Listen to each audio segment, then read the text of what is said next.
Okay, part two. Let's talk about off-market bids. Like I said earlier, these are the most commonly used. They're largely used in friendly transactions. And often the off-market bid itself will be structured as a scheme, so a scheme of arrangement. Basically, they're pretty straightforward. Usually there'll be some conversation beforehand. It's very rare for an off-market bid to be a complete surprise to directors and management. You will remember a couple of weeks ago we looked at Chapter 3 of the listing rules, which provides for the continuous disclosure requirements. So usually pre-discussions, so early discussions prior to an off-market bid being made would fall within the exceptions to the requirement for a disclosure to the market.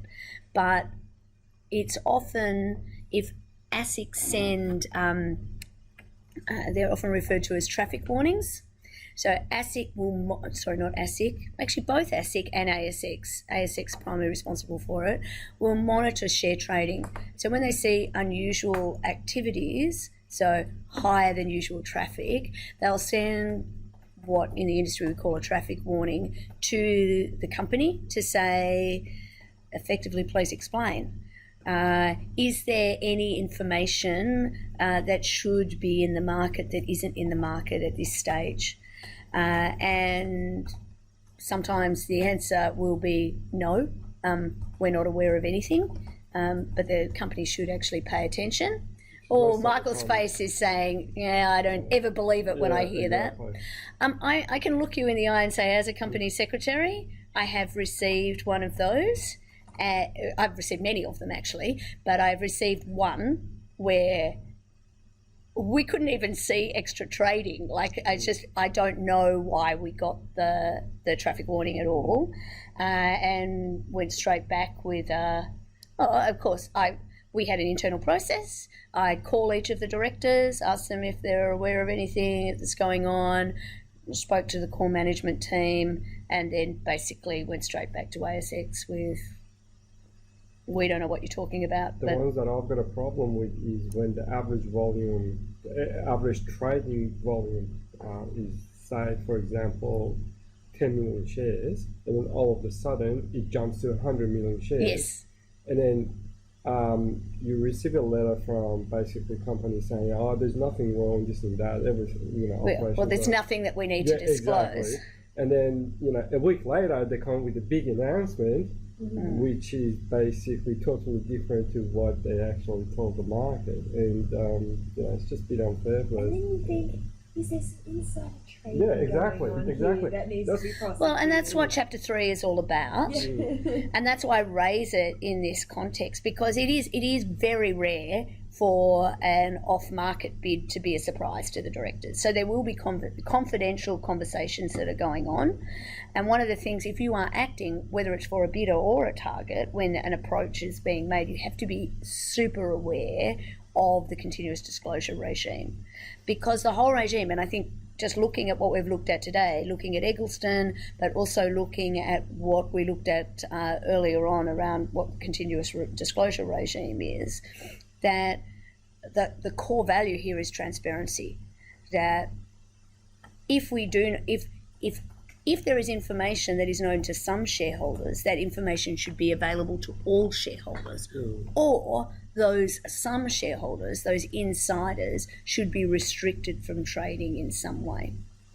So one of the things that will happen really early in any off-market bid scenario is when those conversations decide, it is quite likely that the company will institute a trading ban on shares. So the listed companies mostly, not all of them do, but they mostly have policies that require any staff member to advise in advance if they want to buy or sell shares, and to get an approval for doing so. There will be particular dates in the year when they're allowed to do that. So, for example, usually the day after, for another 10 days after financial results are released, that employees can trade as they wish. But then otherwise, particularly senior employees, it'll depend on the size of the organisation and what policy makes sense for them. They basically are prohibited from trading without the approval of whoever. It's usually the company secretary or somebody in the company secretary's office. So when you have these early stage discussions, it's better to be safe than sorry. So usually we would institute a ban very early on trading. And then if nothing comes of the discussion, you lift the ban. But it's just better to be safe than sorry. And despite Michael's scepticism, my experience is that I think most companies are pretty good at complying and following these policies. I think there are a small number that make the rest look bad. I think education has been significantly better, particularly over the last 10 years, and sort of probably the last 5 even better again, where there has been a push downwards through organisations to make sure that staff members understand the risks of insider trading. Part of the issue here too is that, whilst we've had a couple of, celebrity jailbirds from the corporate sector over the years, Alan Bond and others, there haven't been many successful prosecutions for insider trading. And so it tends not to be taken potentially as seriously as it should be, even though I would still stand by, from my experience, that most of the companies that I've had any contact with have been highly ethical about the way that they deal with it, and very vigilant about making sure that they are compliant. They also normally have rules with acquisitions and sales of company shares with dividends, so that they come dividend or ex-dividend. Yes. So does everybody understand come dividend, ex-dividend? So when once a company has declared a dividend, then but it doesn't declare and pay on the same day. So a company will declare a dividend and say it will pay that dividend on X date, and so shares that are traded in the market at that stage are come dividend.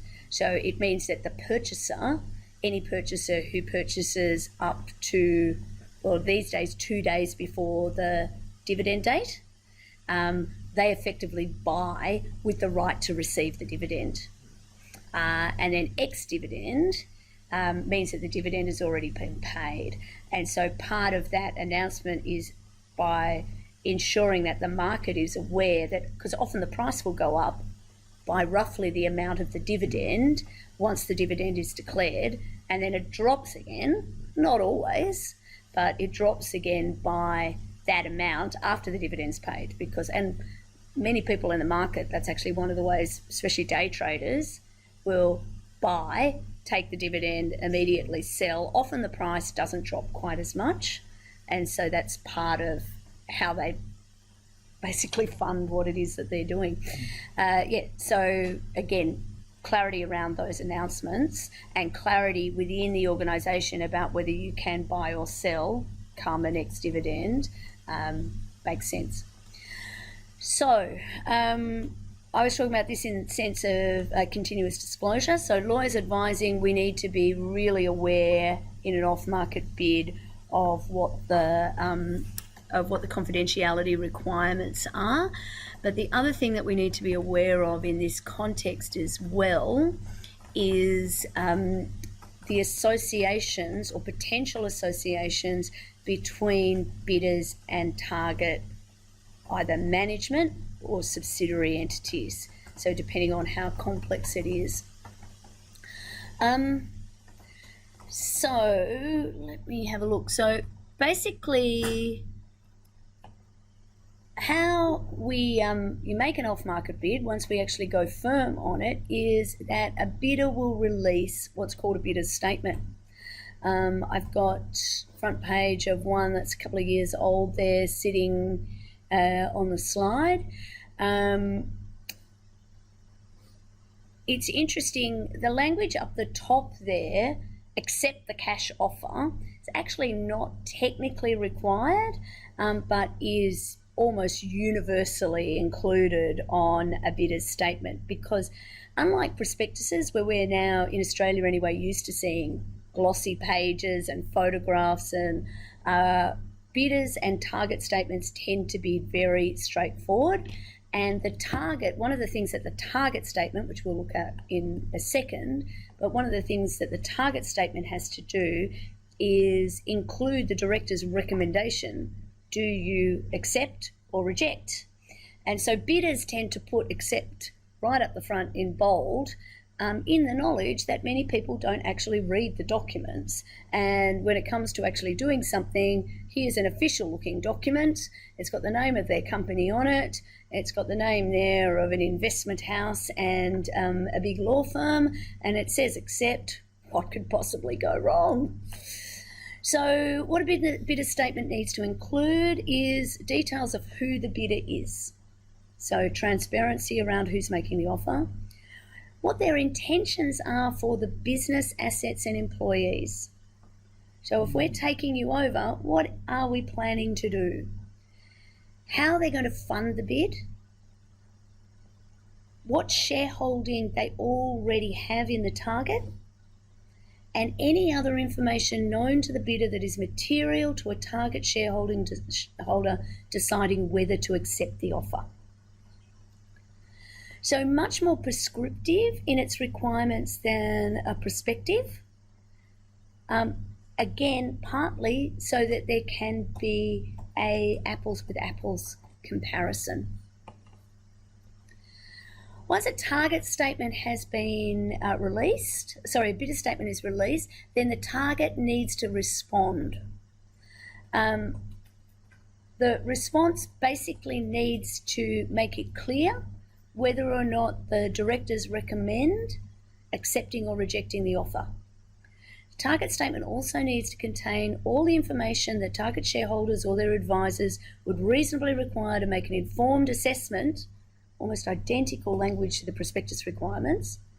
So an informed assessment of whether to accept the offer, a recommendation by each individual director as to whether or not the bid should be accepted, and if a bidder already has 30% voting power in the target, or there are common directors, a report by an independent expert on whether the bid is fair and reasonable.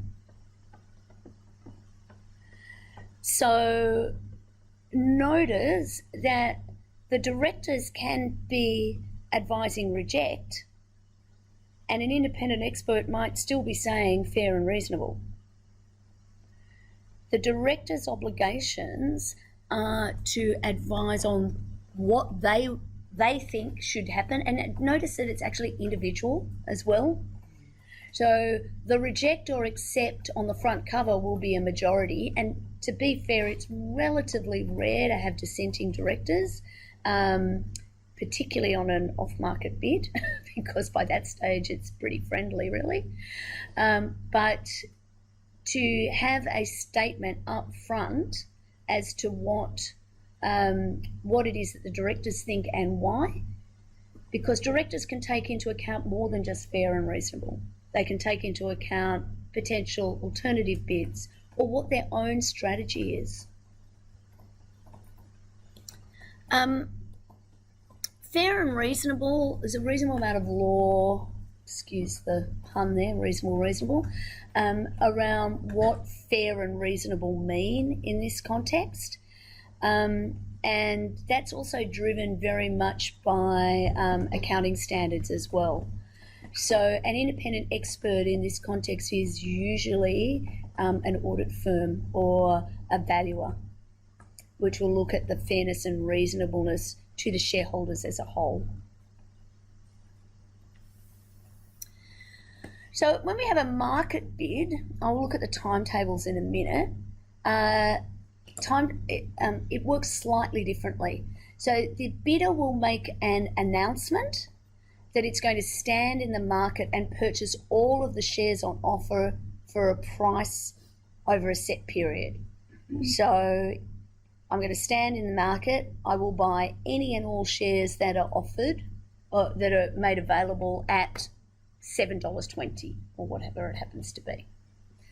Often when a market bid is made, share price will, firstly, market bids are almost always made at a premium to the current share price. So, and by premium I mean larger than the current share price. Often the price will jump even higher than that, particularly if speculators believe that either that first price will be increased over time or that there will be an alternative bid made.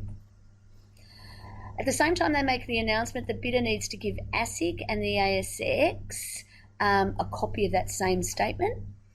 And any shareholder who wants to sell shares basically contacts their broker, or these days goes online and sells their share on market. And once they've participated, sold, it's done, right? So if the share price changes later, they've basically sold their share. So I don't know why I've got this in this particular order, but it's worth having a quick look at the creep provisions. This is it's a couple of years old now, so I haven't actually checked the extent to which this is different, but it is interesting that our threshold for the creep provisions kicking in is on the low end. All the companies there are between 20 and the countries there, I should say, between 20 and 30%. And most other countries have a cap on where the threshold applies. So in theory, a company can be taken over simply through creep, that there is no requirement to do anything. If you are patient and prepared to pay the price as it changes, you can just keep in the market at 3% every 6 months, 6% a year, and continue to roll that over. And you might like to think about that from a fairness perspective.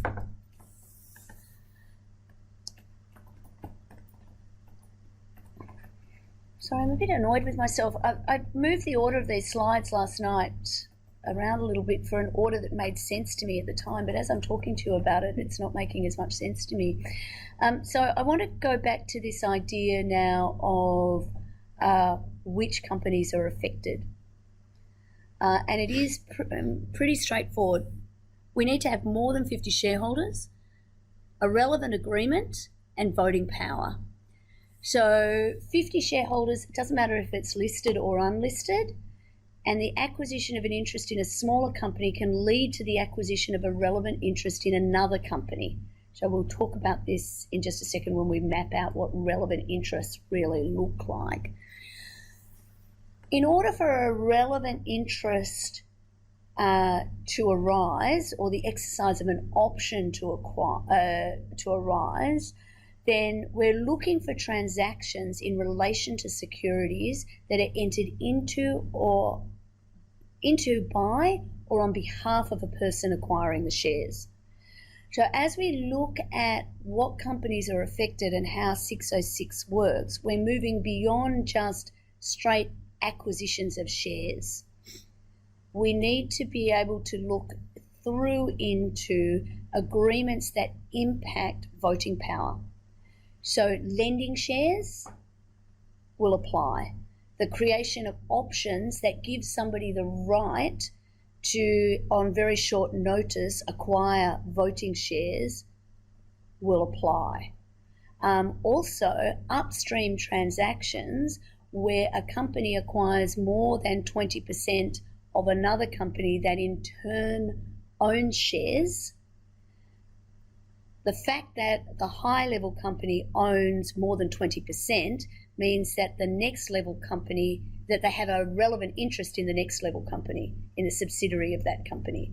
So if we've got a company that owns, say, 30% of another company, and that other company in turn owns 30% of the third company, even though your economic interest is much less than 30% of the underlying company, the parent company will have a relevant interest in 30% of the voting shares in that subsidiary company. So, and we've got a couple of diagrams that will play with that in a minute. So relevant interest is probably the most litigated term that we'll look at in this area, and it's really probably the most complex to understand. It is something that junior lawyers who work in this area will be consistently asked to look at, is whether or not there is or is not a relevant interest, particularly in subsidiaries of entities that the client company holds shares in, or that a shareholder in the client company holds. So relevant interest 608, a person, including an entity, has a relevant interest in a security if that person holds it. Easy peasy, doesn't matter. So if you hold a share, you have a relevant interest in that share. A power to exercise or control the exercise of the voting power attached to that security. So if you are a appointer of a trust that holds shares, and which gives you the right to change the trustee by giving a notice, then you are likely to have a relevant interest in shares that are held by that trust, even though you are not the legal holder, and you may not even be a beneficiary, but you have the ability to control how those shares are voted.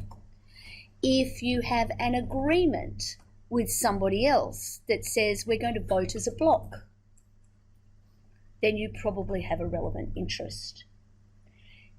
If you have an option to acquire shares that somebody else holds just by giving a notice, or just by paying amounts of money, then you have a relevant interest. And the last way that you have a relevant interest is if you have the power to dispose of or control the disposal of the security. Again, the kind of examples that I just gave you would suggest those kind of relationships. So voting power is determined in accordance with section 610. Voting power includes the total number of votes attached to all of the voting shares in the company, so which the person or their associates have a relevant interest in. So the next part of understanding how this works is also by identifying who associates are. So the associate concept is complex. It includes people with whom the other person is acting or proposing to act. The term in the section is acting in concert in relation to a company's affairs. So stepping back when we were talking about pre-negotiations for an on-market bid, if shareholders are involved in that discussion or people who control the votes in shares, then if they are working together, so let's say we've got a shareholder who has a direct or indirect interest in a bidder company, but is also in both the bidder and the target, or has a relationship with the target company and is effectively negotiating the price at which they would be prepared to sell their shares, they are most likely associates, because they're acting together in concert to determine the outcome of a transaction. Sorry, I probably have a slide that deals with that in a second, so I'm working there. But I want to look first at how we trace these relevant interests. So the rule is if a body corporate managed investment scheme, I'm just going to use entity here, has a relevant interest in securities, a person will also have relevant interest in those securities if they have voting power in the body, which exceeds 20%, or the person controls the body or the scheme. So if a company holds 50% of another company, a shareholder in the company who holds 20% or more has a relevant interest in the 50% shareholding in the subsidiary. Shall I draw that to make that make sense? I thinking, no, don't mess around and slow us down. Come on, open up. Okay, let me just see if I can draw this on the slide. If we have a company, or actually let's an individual here who owns 21% of a company, and the company in turn, it might have 100% owned subsidiary and a 50% owned subsidiary. So there's another shareholder over here. This person has 21%. Sorry, let's go back to where we were before. Has 21%. That means that this person also has, because they have a relevant interest in this company, they have a 50% relevant interest in that company and 100% relevant interest in that company. So it's actually, yeah, so they have a relevant interest in 50% of the voting shares in the subsidiary that's partly owned, and 100% relevant interest, or a relevant interest in 100% of the shares.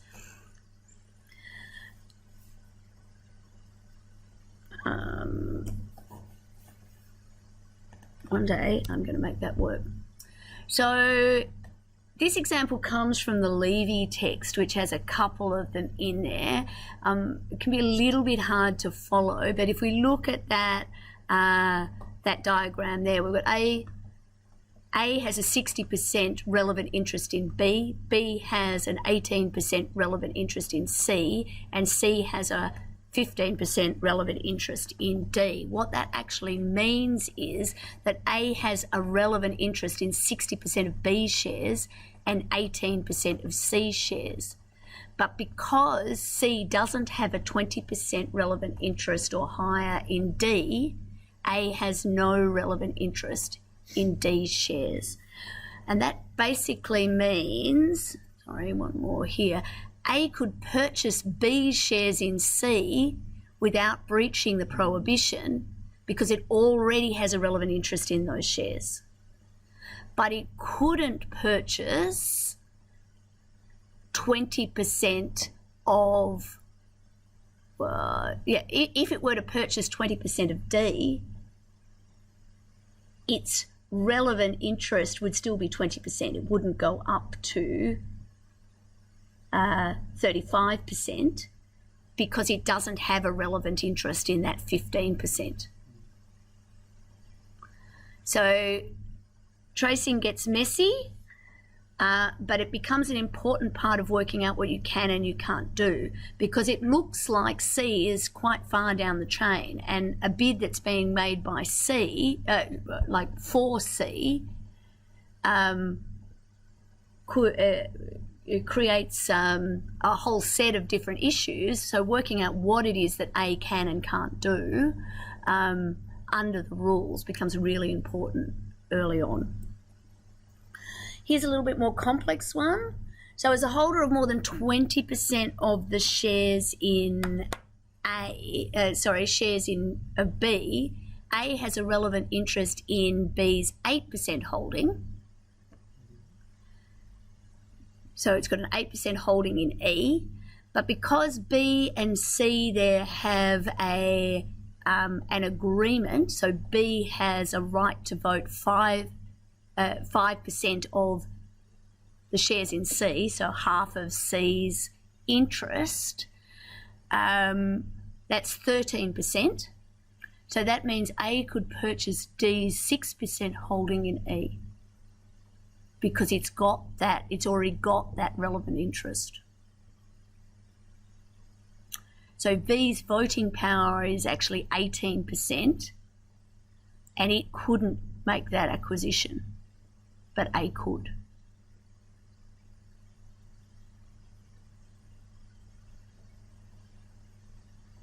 I'm just looking at you. Look at this. Does this make sense? I need more coffee. You need more coffee?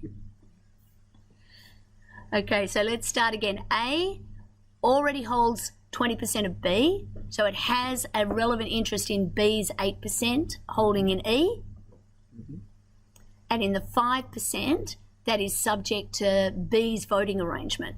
So that's 13% of E. So that means A can purchase the 6% holding in E from D. It would be easier if he gave them names, I think, rather than letters, but, you know, that's how they like to do it. But B couldn't acquire those shares because B's voting power includes the 10% holding in E. So even though it only has a right to vote 5 of them, it has a relevant interest in all of the 10% of shares that C holds. And so if it were to acquire the 6% from D, that would take it over the 20% mark. So it would have a relevant interest in more than 20%.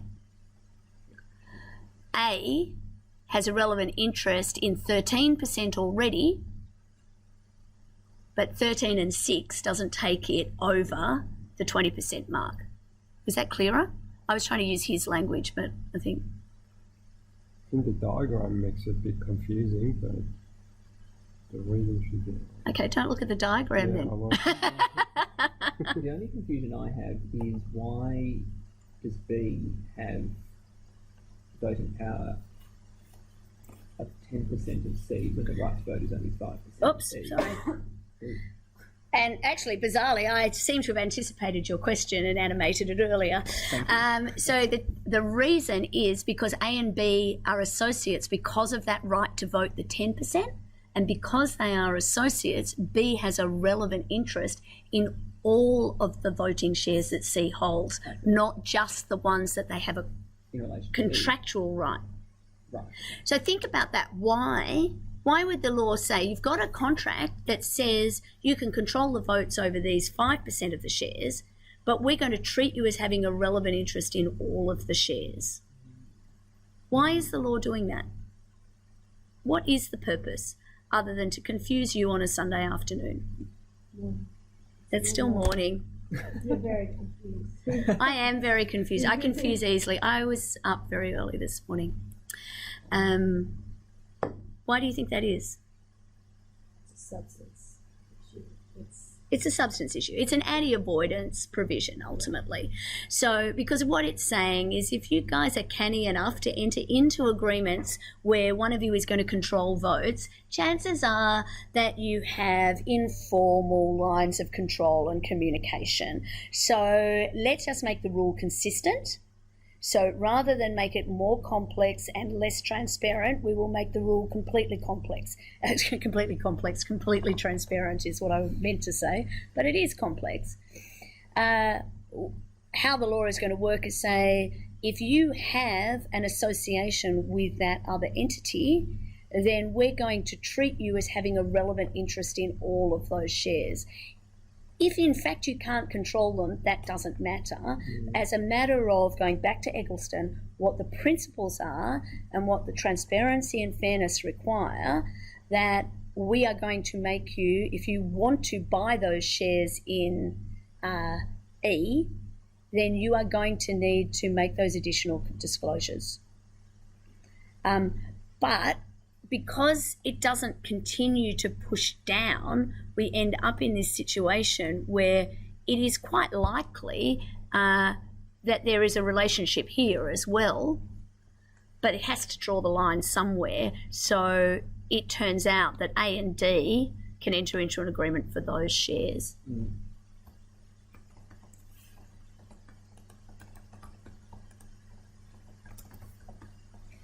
Okay, again, this comes from Levy. Looks a little bit more straightforward. So if B entered into an agreement to buy back C's 10% holdings in B, so it's important here that it's a buyback. Oh, look at the right slide, Catherine. So buyback. So a buyback is a particular type of capital transaction where effectively what is happening is that there is a reduction in capital.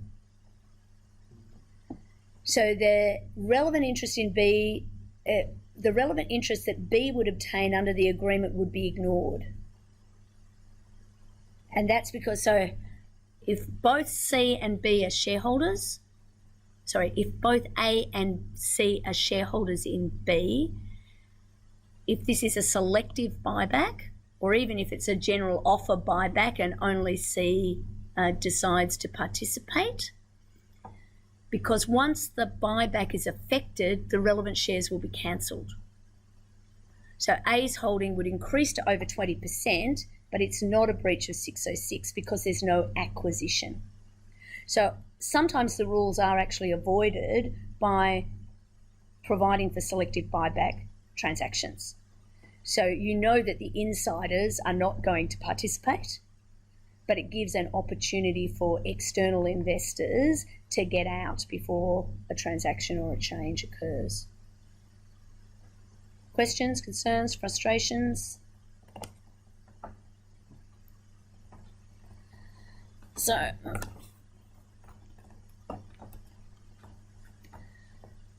we've talked about relevant interest. The relevant interest is in voting shares. So a voting share is an issued share which carries any right to vote beyond the rights exercisable in the limited circumstance that Section 9 talks about.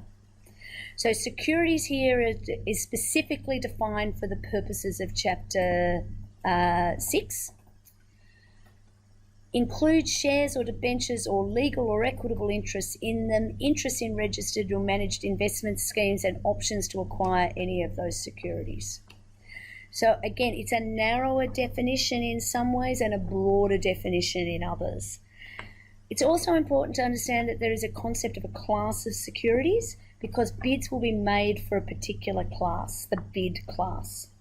So whilst most companies on the stock exchange will only have ordinary shares on issue, it's when there is a specific class of shares, like a class that carries super voting power, for example, or a class that has a preference dividend or some kind of option, we need to treat each class separately. So a person's voting power is the proportion of votes attaching to all the voting securities which that person and their associates have a relevant interest in. So sometimes relevant interest disclosures need to occur not because of something that your client does or doesn't do, but because of something that their associates do or don't do. So we measure voting power under Section 610. It's basically all of the votes divided all of that person and their associates' votes divided by total votes in a designated body to get to a percentage. You need to be able to trawl through the definitions in order to really understand and see how this law applies. So 606 applies with respect to issued voting shares of a listed company, unlisted companies with more than 50 members. Company here includes any registered entity, and 603, 604 extend the operation of 606 in relation to the securities of listed bodies that aren't companies but otherwise are listed entities. So that kind of confusing diagram I had at the beginning with the circles was really trying to show you that we're going to focus on the regime as it applies to listed companies, but there are other entities that are caught by that regime, and listed entities in particular are pretty much treated as companies for the purposes of the regime, and that the rules pretty much overlap. So, what is an associate? Two people will be associated with each other if one controls the other or they're under common control of another person. So subsidiaries are associates of each other. A parent company is an associate of its subsidiaries. Directors of companies are not necessarily associates of the companies that they are directors of, but if that director is also a controlling shareholder, controls the shareholding votes, then the director who controls the entity that controls the vote may also be an associate. If there is an agreement, understanding or arrangement, whether legally enforceable or not, so the broadest type of definition, between two people for the purpose of controlling or influencing relevant companies' boards or affairs, they will be associates. And if two parties are acting or proposing to act in concert in relation to a relevant company's affairs, they will be associates. So many of the decisions, the court decisions in this area, have gone to whether or not on a set of circumstances somebody is associated with somebody else. So looking at the actual provision, you can see that is very, very definition driven.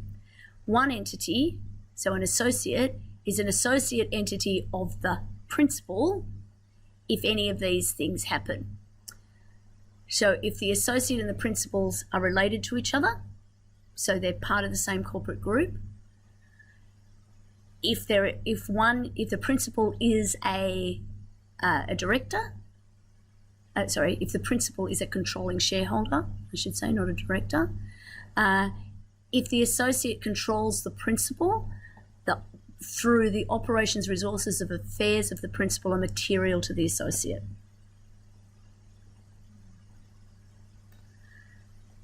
If the associate has a qualifying investment, as set out in 8 below, and the associate has a significant influence over the principal and the interest is material to the associate.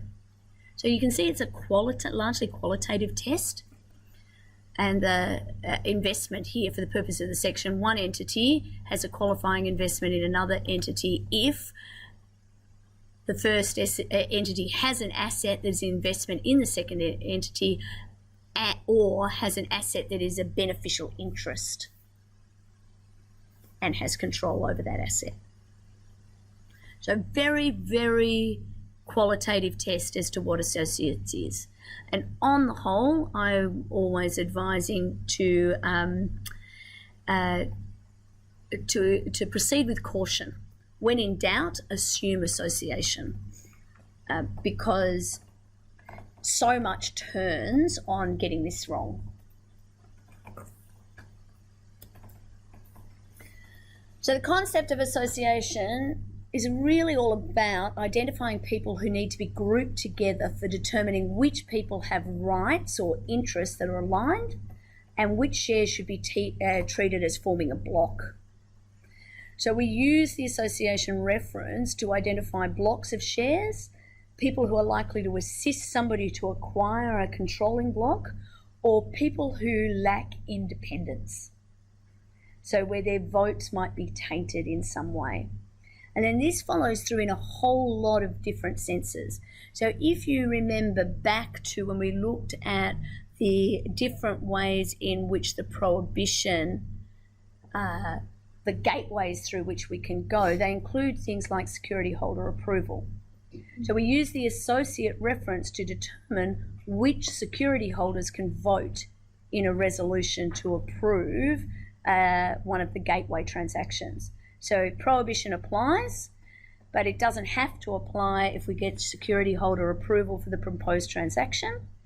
But that security holder approval will exclude the votes that are made by any interested party in the transaction and their associates.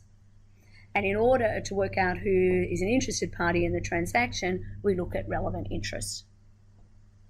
Okay, I'm hoping that this is, I know there's lots of different things. I'm hoping it will start to come together shortly. Similarly, in relation to a rights issue, and we will need, that will impact who can participate and what the disclosures are. And in both in target and bid statements, whether it's on market or off market,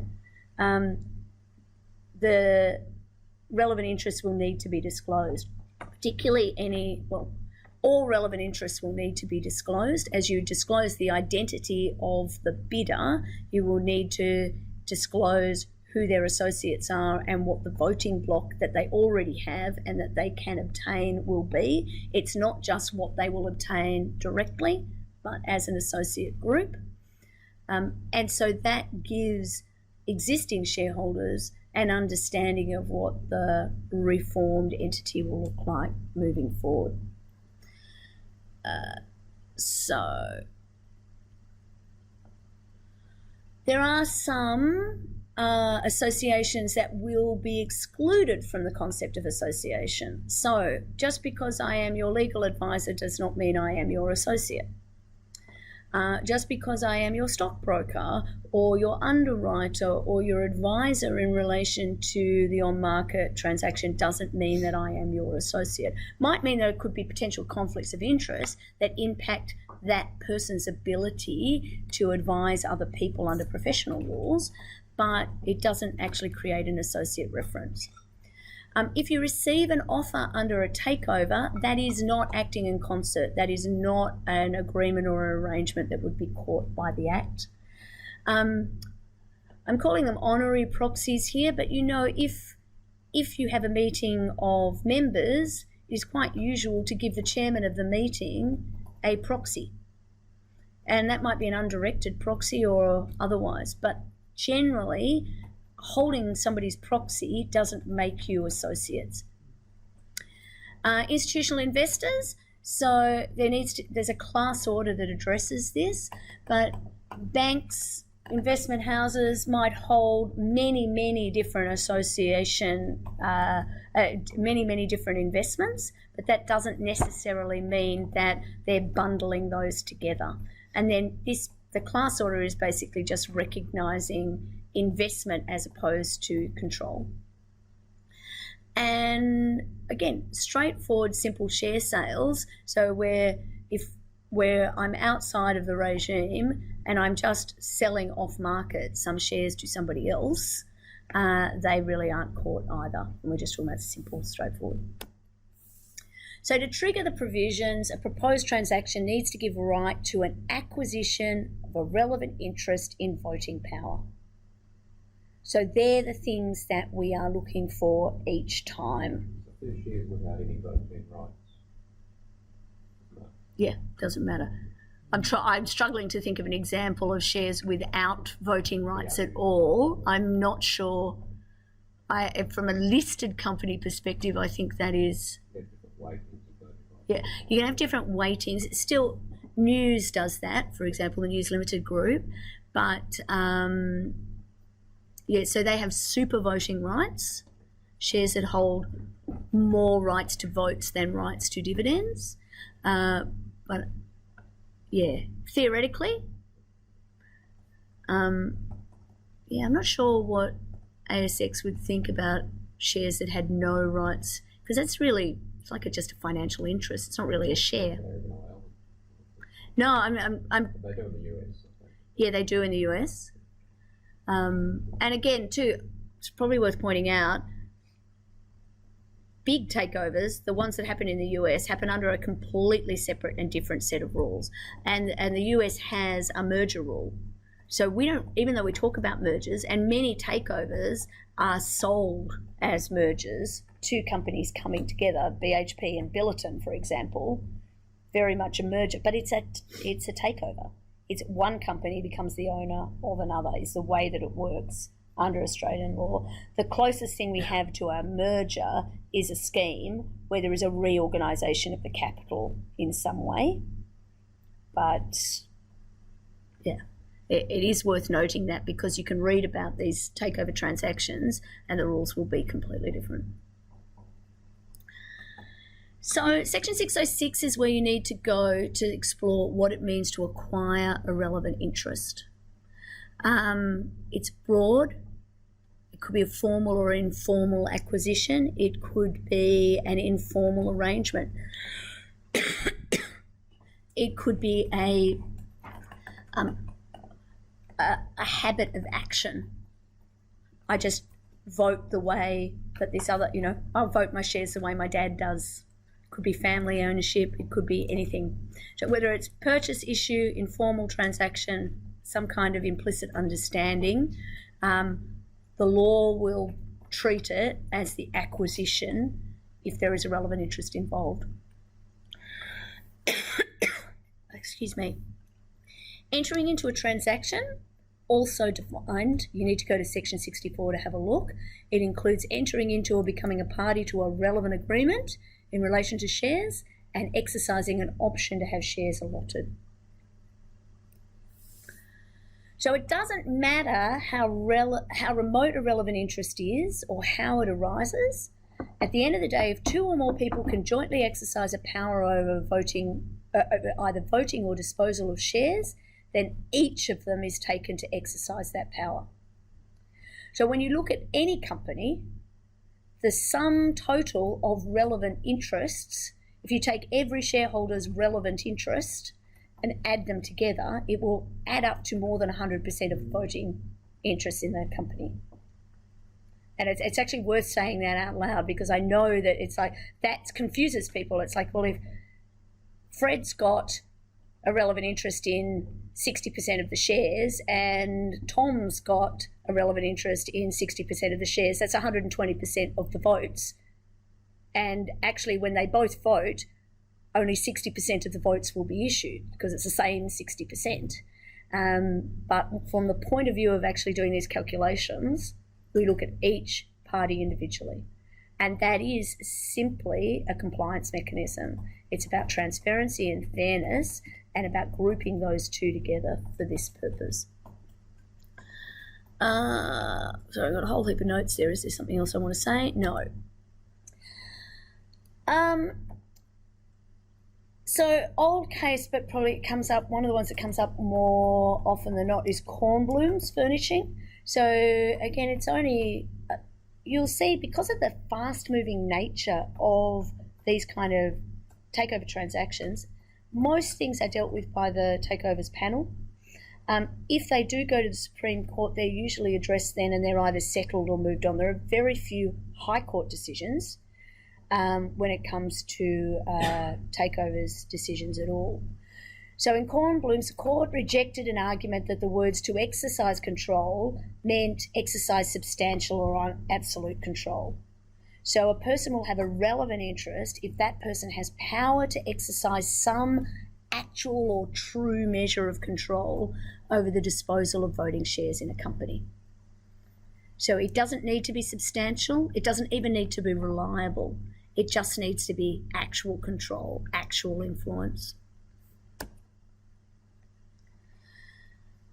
Okay, I want to just go, before we go and have some lunch, I'll go through what the procedure looks like. But I just want to stop. Are there any questions there? Because I've been throwing a lot of definitions and a lot of different concepts at you. I'm hoping that it'll come together a little bit more as you look at how the procedure flows through. But it's important to understand those definitions, recognise those definitions each time. Again, I'm not a regular practitioner in this area. As a junior lawyer, I worked in a team that, well, actually, to be fair, I've done quite a few off-market bids, but I've been involved in them one way or another, but I've never done an on-market bid, a contested takeover. And quite frankly, that's not unusual. There are way, way, way more lawyers who've never had any involvement in takeovers at all, but particularly the on-market contested ones tend to be dealt with by the very big firms and very, very specialist lawyers. So that Levy textbook that I've got is effectively Freehill's manual for doing those, internal manual for doing those kind of transactions. One of the things that's important to recognise is that before you can even engage with what the process and the steps are, you need to be able to recognise what's important and what you're looking for, and identifying who is associated with who might have a relevant interest, and what strategically that means in terms of who can vote, at what steps of the procedure they can be involved, what they need to disclose to shareholders, makes the process much clearer as you move through. So if you've got any questions, they might come to you later. Let's come back and talk about them. So, the first thing that we need to ask ourselves before anything happens is this transaction or proposed transaction, is it going to implement a change in voting power? If it does, then we need to think about whether a takeover bid is required. So the takeover itself is a formal procedure where a bidder makes a binding offer to acquire all or part of a designated class of security from the holders. So again, it's formal and it's binding. So from a contract law point of view, even though this is prescribed by legislation, we're really talking about a contract here, it's a form of unilateral offer that can't be withdrawn. So when you think about it, it's a unilateral offer in that its acceptance of the bid creates the contract between the buyer and the seller. At no given point does the offeree, the seller, actually have any obligation to do anything until they accept the offer. But our bidder is obliged to make that offer or to complete that offer from the time that it's made under this formal procedure. The offer is made to a designated class of security owners, so it might be all ordinary shareholders. Quite often, and this, I think it works as a consequence of a class order, but it might actually be embedded in the law now and would need to check, I admit. It can be limited to shareholders who live in Australia. And that's really just a mechanism for efficiency, because if you've got shareholders who are all over the world, the cost of sending documents and following them up can be quite difficult. So that kind of creates a class in itself. But also offers can be made to, when you have different kinds of classes within a company, it can be made just to a particular class of shares. So preference shareholders or staple security holders or similar. Offers and acceptances clearly governed by the law of contract, but the statute itself supplements the law and regulates the method of making the offer, the timing, variation, withdrawal conditions, disclosure content, etc. So it's contract law augmented by the statute. And again, this is an efficiency mechanism as much as anything else. And there's two ways of doing it, off and on market. By the way, a market bid is clearly only available to securities that are quoted in a market. So this goes right back to when we were talking about listing. In order for, once a company is a member of the official list of ASX, its securities are quoted on ASX. It is possible for a listed company to have more than one class of security, but only have its ordinary securities quoted and trading on the ASX. So a listed company where a bid is made for unquoted securities has to be off market. And clearly all companies or entities that are unlisted will, if you want to take over an unlisted entity, it's going to have to be an off-market bid because they're not on market to start off with. So, general terms of an offer. So this goes back to this principle from Eggleston of equal opportunity. All offers in an off-market bid need to be the same. So I can't offer shares to Billy for $1 and Michael for 90 cents. So when I'm just buying in the market controls the price, right? So one day I might buy X, like shares are trading at $1 and I buy as many as I can and I'm working under the creep provisions, and the next day the share price goes down a little bit and the next day I get them a little bit cheaper, and the day after that I get them a little bit more expensively. But I'm accumulating them under the creep. They're different prices for every single transaction that I do. Even over the course of a day, the price of a share can go up and down.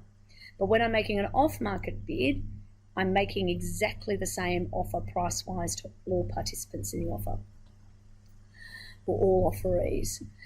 There can be some differences in the terms to take account of facts like different quantities in a particular class of securities, or different accrued dividends or distribution entitlements, or paid up securities. So I might pay one price for shares that are fully paid and a different price for partly paid shares.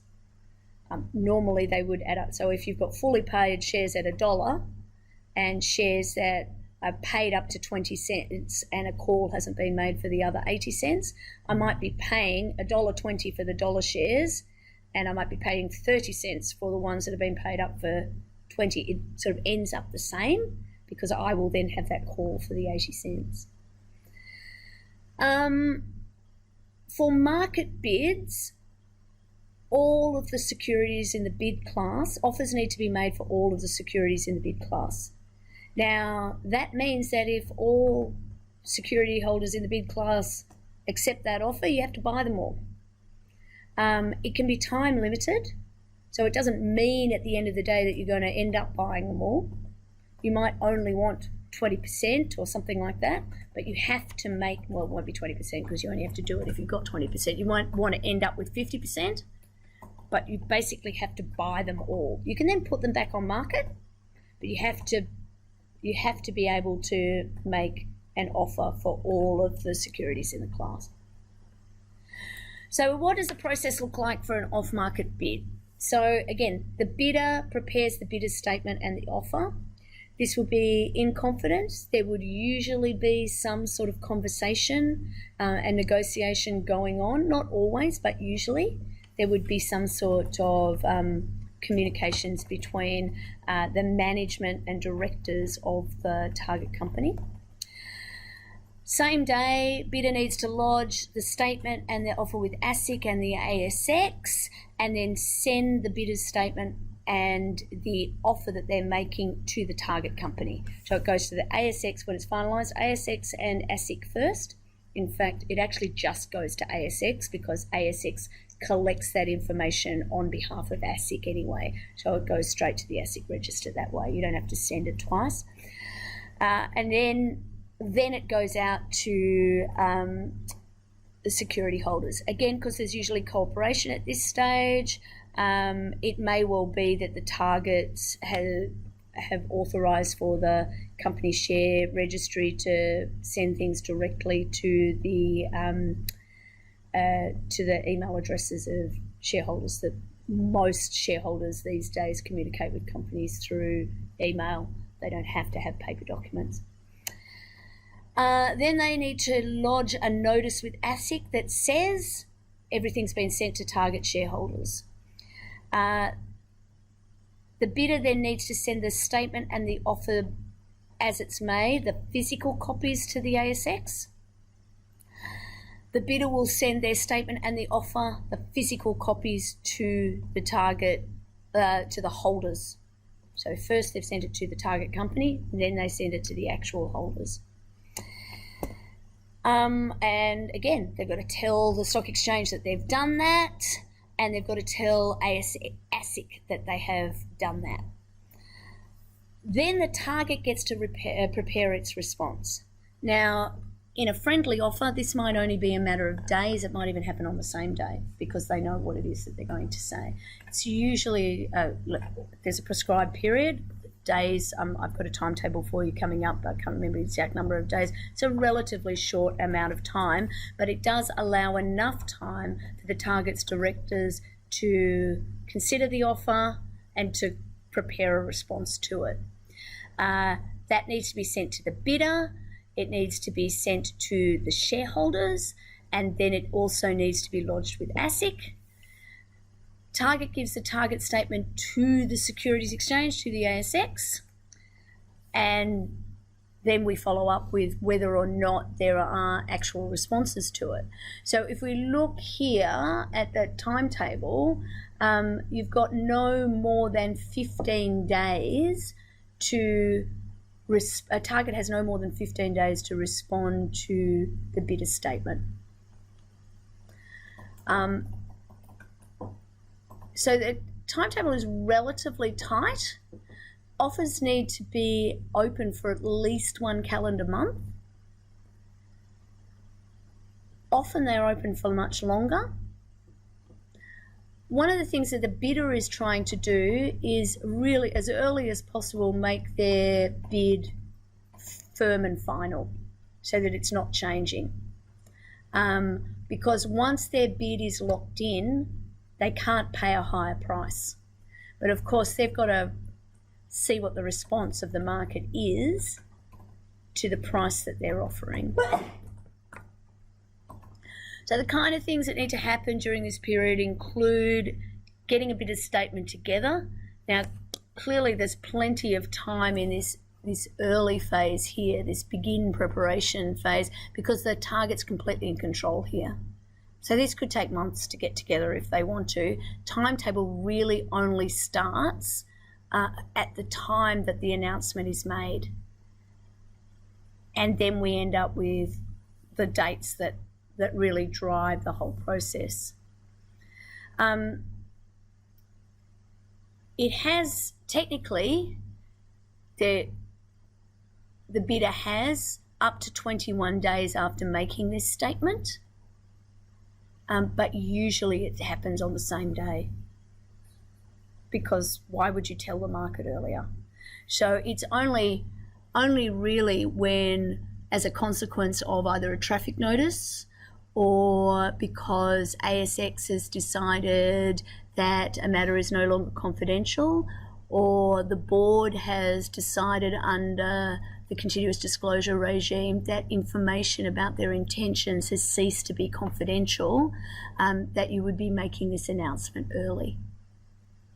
Because once you make this announcement, you're then locked into the program. You have 21 days in which to make a bid.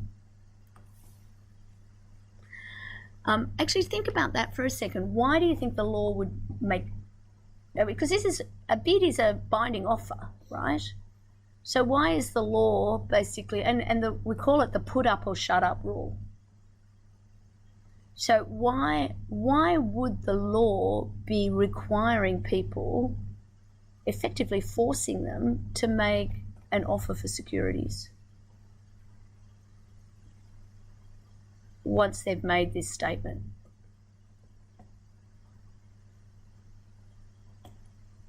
It's just about efficient market. So it's really getting directors to turn their minds to, if there are rumours in the market that they're going to make a takeover bid, and that's affecting share prices and affecting the market, then the put up or shut up rule says either announce to the market that you're not going to make a bid, and there are corresponding rules that says, and when you say that, then you can't make a bid, or say you're going to make a bid and make it. Because an efficient, the value is, in order to have a fair and transparent market, a fair and transparent market is an efficient market. And in order to have an efficient markets are good for the economy. But also to prevent manipulation. Absolutely. So that goes to efficiency. So it's preventing manipulation, because if you're letting rumours circulate, and that's why, it's actually quite rare for an announcement to be made at this stage and then the bid to be 21 days later. This only happens if news gets out, or as Michael alluded to before, sometimes traffic notices go out and directors say, we're not aware of anything relevant, and then, what do you know? 3 months later, they disclose that they're making a bid or that they've received a bid. Would that require the offer is binding, even though it goes against contract, or contract is not binding? Well, it's a unilateral offer. So it's a binding unilateral offer. So it's effectively, the law says you can't withdraw that offer. And so a unilateral contract is made, you'll remember, at the point that it's accepted. And we call it a unilateral offer because actually the seller in this circumstance is never actually bound to do anything. It's completely optional whether they accept or not. But once it's accepted, then the person who makes the unilateral offer is bound to do the thing that they offer. But yeah, it's a big consequence, because particularly as the rules say, you have to bid for, in an on-market scenario, you will have to bid for all of the securities in the class. So again, that's where if something goes wrong, it be an off-market bid offer would be made for a smaller number, perhaps. Actually, I don't know whether you guys remember or not, but I think it was last year or year before, there was a corporation actually bidded for David Jones. Yeah. and without David Jones, without actually doing any research in terms of who these guys are, announced it to the market. South African. No, I think they were Asian. Yeah, some dodgy firm, and it's just unbelievable. Like, why would you want to announce to the market before even doing your due diligence? There are a lot of odd things. Mm. David Jones has a little bit of a history of acting before researching. They also famously appointed a CEO at one stage who actually was doing a really good job, but had completely lied on his resume, and it came out 6 months later. I thought it was Maya. Oh, that was That wasn't David Jones. wasn't it? No, that was Maya. Yeah. Oh, goodness me. I think David Jones, as you pointed out, are controlled by Woolworths South Africa. Mm.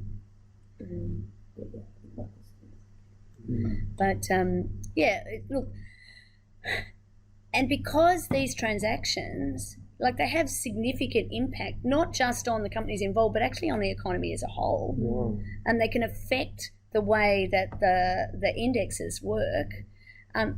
Boards really need to be very vigilant about their continuous disclosure policies. And, because a lot of shareholders or day traders actually, like, I don't even touch David Jones or Maya, but they basically buy based on the news that has been released. Yeah.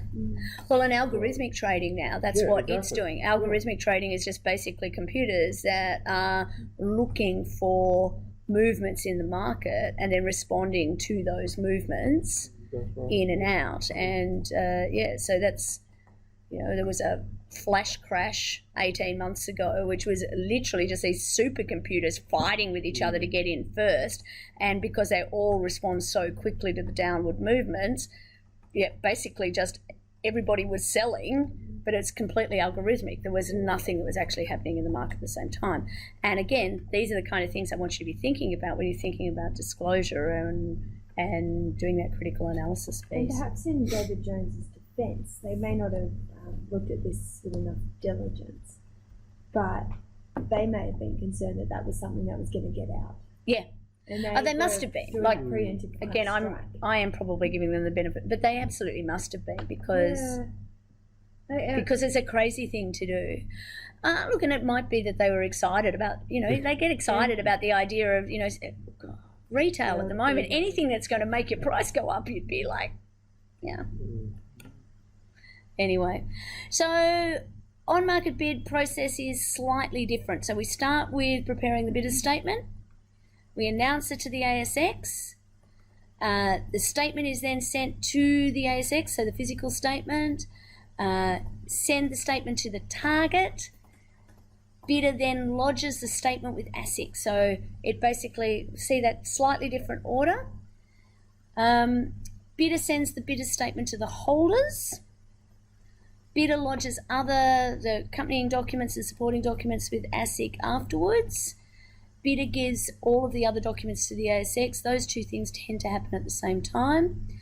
Target then has its time to prepare its statement, and it sends its statement to the ASX first, then to the bidder. Of course, once it's with the ASX, the bidder can see it, as can the security holders.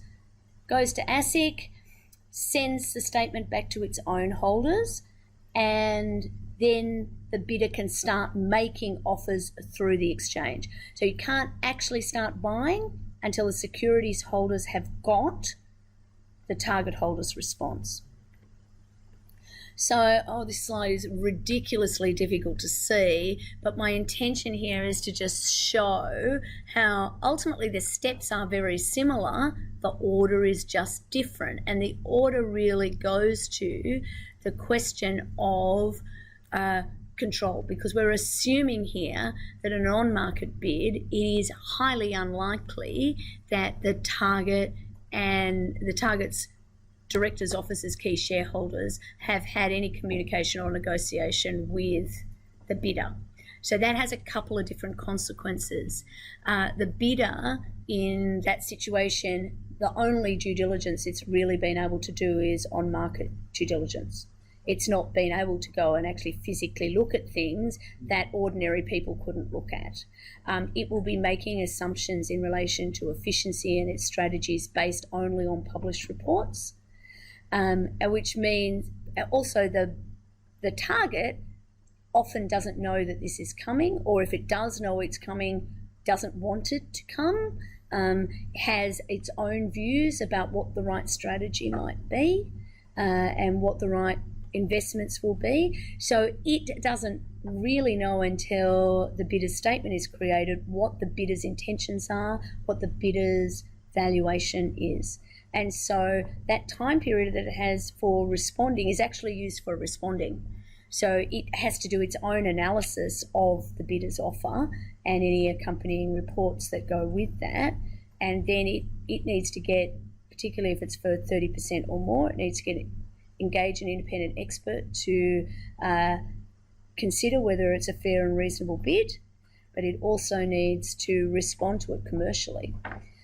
And that can be quite difficult, really, because it's really it's one of the rare ways in which directors in real time are being held to account for the operations and management of their companies is when they are rejecting bids. So what are the key differences? So on market, clearly the offer has to be for cash, unconditional and for cash. If the price that is offered goes up, it can only apply to shareholders who haven't participated yet. So once you've actually sold your shares as a shareholder in an on-market bid, they're sold. So, and often what happens when a takeover bid is announced is many shareholders will just hold because they want to see what happens. If they think the price will go up, and until a bid goes unconditional, where a statement is made by the bidder that this is our last and final offer, then there is always a chance that the price will go up.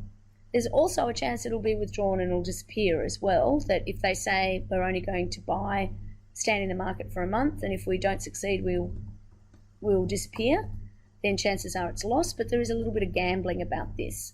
And so it's quite usual when a takeover announcement is made before the bidder is standing in the market that shares will start to trade at a premium even to the bid price, because that indicates that the market thinks that the price will go up again from the price that the bidder has indicated at the beginning. The offer itself needs to be unconditional, but it can be withdrawn if there's a prescribed occurrence. So a prescribed occurrence, basically if there are a list of things that can happen and that can be withdrawn if those things happen or any one of them do. Bidder can stand in the market as soon as the bid is announced, and often will be mopping up those premiums. May in fact be buying at a price that's higher than the amount that they have offered. It puts time pressure on the bidder, so target statements need to be given within 14 days of an announcement being made. The bidder will be paying brokerage, but it also means that shareholders will be paying brokerage as well. And so, usually, because it's just straight old trading in the market. So off market, there's a lot more freedom to frame an offer differently. Price doesn't have to be kept for cash. It could be a mixture of cash and shares. It could be just shares alone. It's generally a lot easier for retail investors to accept.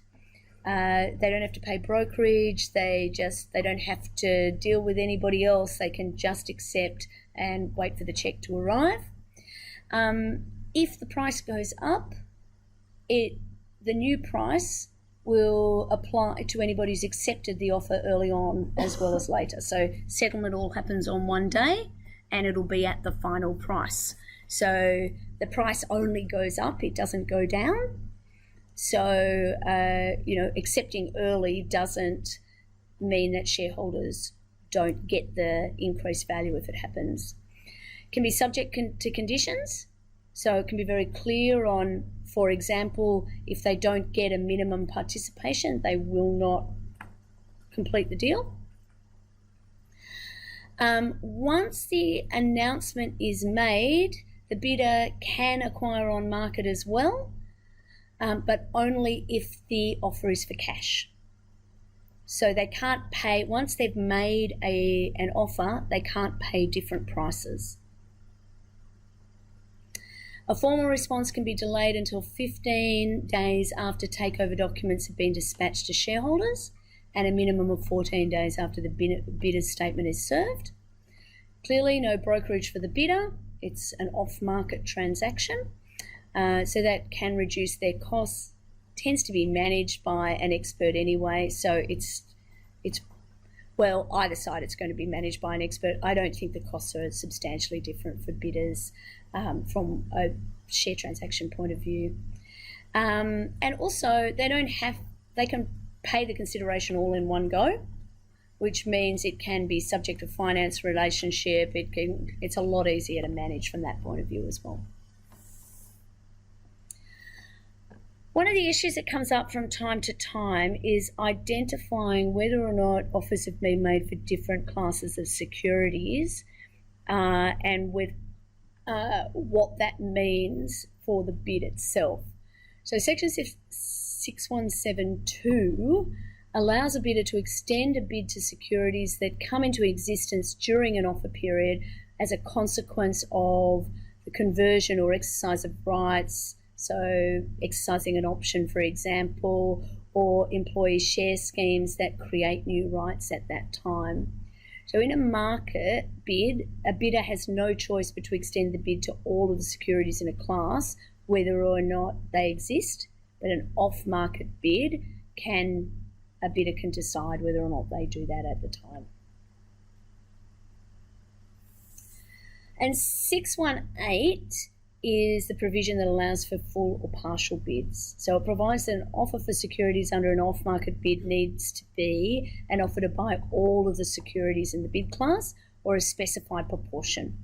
The specified proportion must be the same for all holders of securities in the bid class. So we will purchase 50%, purchase one for every 2 shares that you hold. Again, proportional takeover approval provisions are in the sections on the screen there, but again, this just goes to transparency and fairness.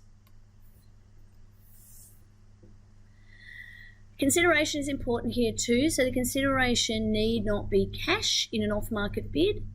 Bidder can offer any form of consideration or scrip that includes securities such as shares, debentures, options, combination of the two. But on market, clearly cash is the only consideration that can be offered.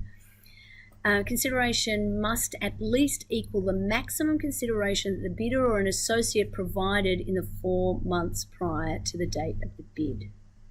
Now that is really important.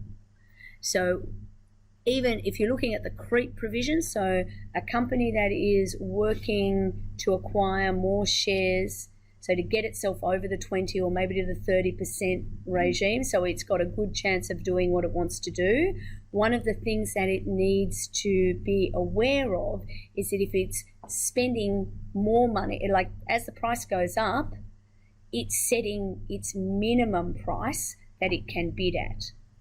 Now, again, go back to contract law principles. Think about all of those cases, Kirby and Kelly and otherwise. Justice Denning over and over again in the English cases saying it is not the role of the courts or the law to determine what the terms of a transaction should be. Contract terms are a matter of private law. Parties can agree.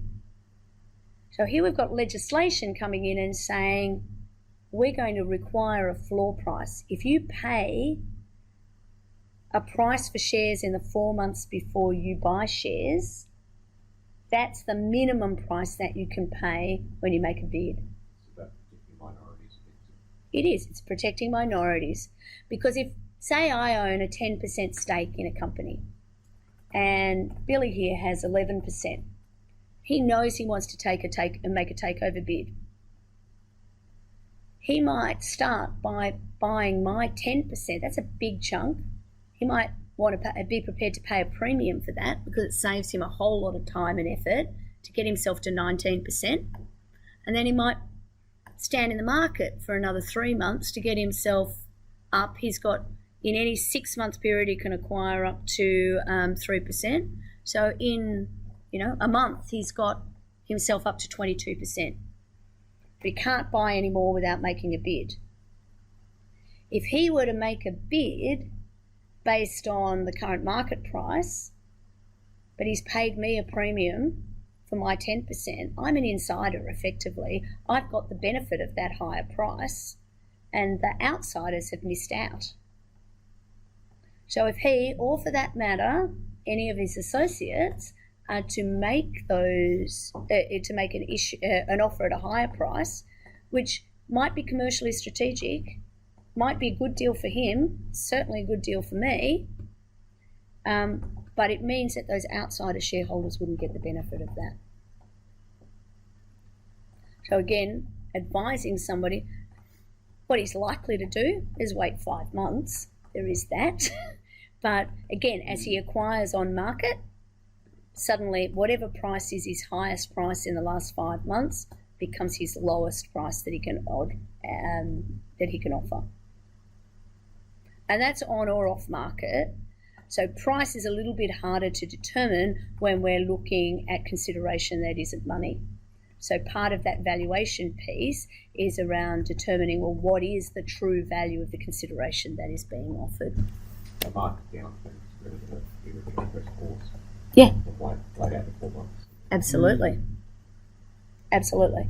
And that's one of the things I like about that Levy text, if you can get your hands on it, is that it does talk about the strategic piece as well, which is often missing from the way that we learn about the law, because what we're doing is affecting transactions as opposed to what our clients do, which is trying to do the economic deal. And the more we understand about the economics and the strategy, the more likely we are to be able to apply the law correctly.